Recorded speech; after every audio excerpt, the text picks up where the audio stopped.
What's going on YouTube? Welcome back to a new video.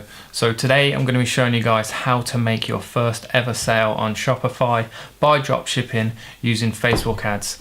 Now it's a question I've been getting a lot or seeing people post about it, especially in the Facebook group that I run. Make sure you check it out. It's the first link in the description. There's nearly 700 members now, which is just awesome. So you've probably seen it yourself, somebody posting a screenshot of their ad manager or a link to their website saying, I'm getting no sales, what's going wrong? So I thought, why not do a video where I can show you guys, because it's not as simple as do this one thing or these two things and you'll be okay. So I thought, why not do a video where I can take you through the thought process and just show you everything that's involved that you must be doing correctly in order to make that first sale. So as I said before then guys, there's no one simple answer to this. But then again, if it was simple, then everyone would be doing it. The truth is though, that in order to get that first sale, then there's loads of different things that you must be doing correctly. However, in order to make this video short and informative and straight to the point, I've narrowed it down to the three main things that if you do correctly, you'll be able to get your first sale. So before we get into the points, I just want to say you've got to do all three of these things together. You can't do one and not the other two. You might have heard people say when they're trying to lose weight that they've got to train well, they've got to eat well and get their rest. And if they don't do all three, then they won't see the results. So they can train for 3, 4, 5 hours a day, but then if they don't get the rest and recovery and they don't eat well, they're not going to see the results. And it's the same situation here. If you don't do all three of these things together, then you won't get that first sale. So number one then is your product. If you're not selling a product that people want or that people see a need for, no one's going to buy it, you're not going to get your first sale. Number two is your website. If you haven't got a clean, crisp, easy to navigate, trustworthy looking website, then no one's going to trust you and you're not going to get that first sale. And number three is your advertising. If you're not showing your ad to the right people in the right places, then again, you're not going to get your first sale. Now, the reason you've got to do all three together is because, for example, let's say you've got a revolutionary product, it's the next best thing. However, if you haven't got a platform or a website to sell it on and you're not marketing it correctly, no one's going to see the product or know about the product, so no one can buy it. And with your website, you could spend thousands on a designer, a programmer, building you the best website with the best funnels and automated sales sequences and upsells. But if you've not got good products and you're not driving the right traffic, then again, no one's going to buy from you. So they're the 3 points. Now, how do you do them well? We'll go into each point one by one, just with some extra detail so you guys can get a better idea of the things you've got to be doing to get that first sale.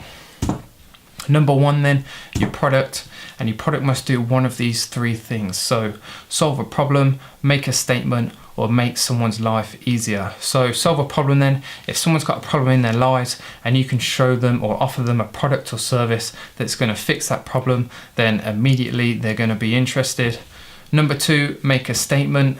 If your product is cool and they want to wear it because it will make them feel good, or they think people who see them wearing it or using it will increase their perceived value, then that's going to make them interested.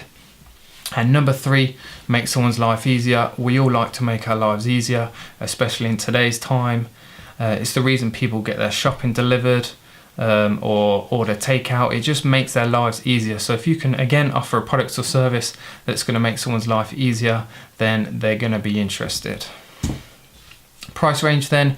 As I said at the beginning of the video, we're selling on Facebook and I like my products to be in that impulse buy range, which is £10 to £30. If you don't know what an impulse buy is, then it's basically a product that people see and if they want it, they buy it there and then. They don't go into the market or they don't do the research for the sake of a £10, £15, £20 product.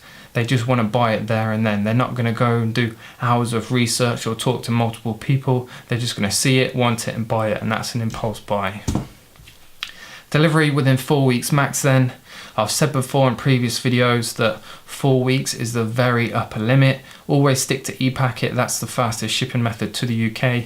And anything over 4 weeks avoid, but obviously the lower you can get that, the closer you can get it to 2 weeks or 3 weeks, then the better. And Be safe and legal. Don't try and buy in and sell things that aren't safe or illegal. You'll get banned if not in trouble. And the last point then is a passion product. Try and pick a product that's within a niche that people are passionate about, that people get emotional about. So dogs is a very passionate subject. People talk about their dogs like they're their family members. So a dog necklace, for instance, or a dog collar is a good example of a passion product. Website then, next point. Point 1, be clean, crisp and simple. If people go onto your website and it's an absolute mess and they don't know where to click, or their eyes are just drawn to multiple images, or they can't read the writing, the color scheme is just not sensitive to their eyes, then they're not going to spend the time on your website, and the chances are they won't be on there long enough to buy from you. Second point then, good product descriptions. Now, your ad copy is what gets people to your website or your product page, and then your product descriptions is what sells it. This is where you've got to appeal to a customer's emotional or their psychological side. You've got to build a need within them to want your product in order to sell it. Point 3, HQ images, high quality images. If your images are pixelated or they still have the Chinese logo of the supplier on, then it's just going to be off-putting and people are just going to leave your website immediately. No spelling mistakes. Believe it or not, I've looked at people's websites where they've spelt things incorrectly, or they've copy and pasted product descriptions from AliExpress where the English is not very good and there's been spelling mistakes. So just take some time whenever you're writing something, or just make sure you check it over. Include FAQ, about us and contact us pages. Now these are the pages that are going to build the social proof on your store. If people have never seen or heard of you before, they're going to do background checks, they're going to check you out, they're going to make sure they know where you are, or they can get in contact with you, or they want to know who you are before they buy from you. Trust badges then, these are brilliant little images that you can put on your site to say that you offer a secure payment or a 30-day money-back guarantee. They're just a way of putting customers' mind at ease and just to build that trust within them so they feel safe enough to buy and spend money with you. And last but not least, product reviews then, another great thing to have on your site to build that social proof. The more good reviews you can get on your site of your products, then the more likely someone is to buy from you. It just builds that social proof. It breaks down those barriers in a customer's mind of any doubt or any trust issues. So if they can go on your site and see that someone's been there before them, bought their product, received it, and they're happy with it, then the more likely they are to spend money with you. Moving on then, advertising and your audience or your targeting. If you're not showing it to the right people in the right places, then you're not going to sell anything. So point 1 then is your platform, desktop or mobile. I always recommend split testing these, keeping your ads separate, ads specifically for desktop, ads specifically for mobile.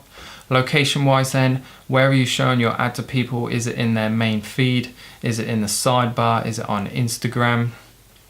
Gender then, make sure you're targeting the right gender for obvious reasons. If you're into makeup and cosmetics, then the chances are you're not going to sell much of that to males. Age, again, make sure you're choosing the right age range. If you're selling an ebook on Snapchat, then the chances are you're not going to sell it to many 80-year-olds. So don't spend your money showing your ad to those sorts of people.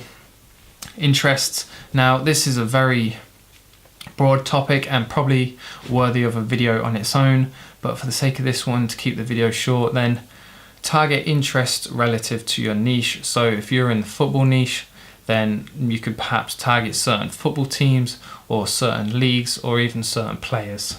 Ad copy then guys, so this is what's going to get your customers' attention. It's what your ad actually looks like. Now this is very important, especially in today's world on Facebook, where you're competing with everything else that's on your customers' feed. So their friends are going to be posting, the pages they follow and already have an interest in are going to be posting. You're going to be competing with other brands, other adverts, other memes, videos, images. So which is actually point 1, which is image or video. Have you tried both? If you haven't, then do a split test. If you don't know what a split test is, then it's basically running two separate ads with exactly the same tags and exact same budget, and then after a couple of days just comparing the numbers, what the CPC is, or the click-through rate, or even how many purchases one got versus the other, just so you know what type of media your customer interacts with best. Point 2 then is your headline, or the bit at the top or the bottom. Have you got a click now button, or are you asking a question to get people's interest, or are you telling a story that people are going to connect with, and are you going to convince people that way to click on your ad? So now I realise there's a lot of information there that we've gone through all together, and all of those points there are probably worthy of a video of themselves, but the idea of this particular video was to put some thoughts in your mind. If you're not making that sale, then perhaps there's things that I've spoken about here that you haven't even considered, or you haven't even thought was relevant. So that was the idea of this video then, guys. I hope you liked it. I hope you found some value there. If you did, then make sure you hit that like button. Thank you for watching. Again, if you haven't already, make sure you join the Facebook group. There'll be a link down below. There's some other links down there as well, like some free ebooks and stuff. So make sure you check them out. And again, thank you for watching, and see you in the next video.